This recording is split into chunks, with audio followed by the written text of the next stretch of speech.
김건희 여사의 명품 가방 수수 의혹을 고발한 서울의 소리가 검찰의 무혐의 처분에 불복해 항고와 재정 신청에 나섰습니다.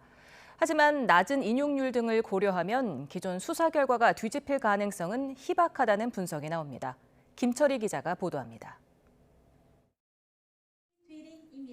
지난 2일 검찰은 명품 가방 수수 의혹 관련 윤석열 대통령과 김건희 여사의 모든 혐의에 대해 무혐의 처분했습니다.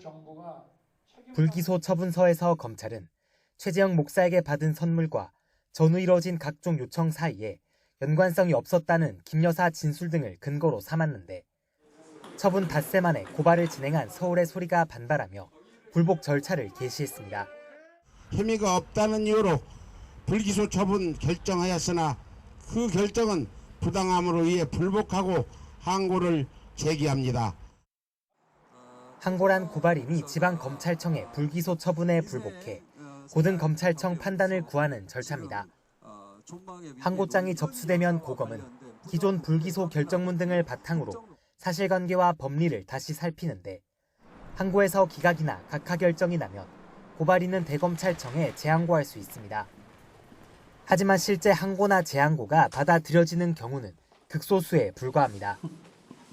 지난해 고등검찰청에 새로 접수된 항고 사건은 모두 18,000여 건이었는데 이 가운데 재기수사 명령이 떨어진 건 1,500여 건으로 전체 8% 정도였습니다.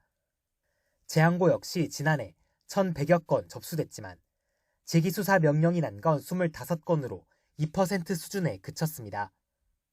서울의 소리는 법원에 직접 처분의 타당성을 묻는 재정 신청도 할 방침이지만 역시 인용이 쉽지 않습니다. 재정 신청 인용률은 고등검찰청 항고 인용률보다도 훨씬 낮고요. 법리적으로 배우자에 대한 처벌 기준이 없기 때문에 재정 신청을 한다 하더라도 법원에서 인용할 확률이 없다 이렇게 볼 수 있습니다. 실제 지난해 전국 법원에 접수된 재정 신청 2만여 건 가운데 공소제기 결정이 내려진 건 121건으로 전체 0.5% 수준이었습니다.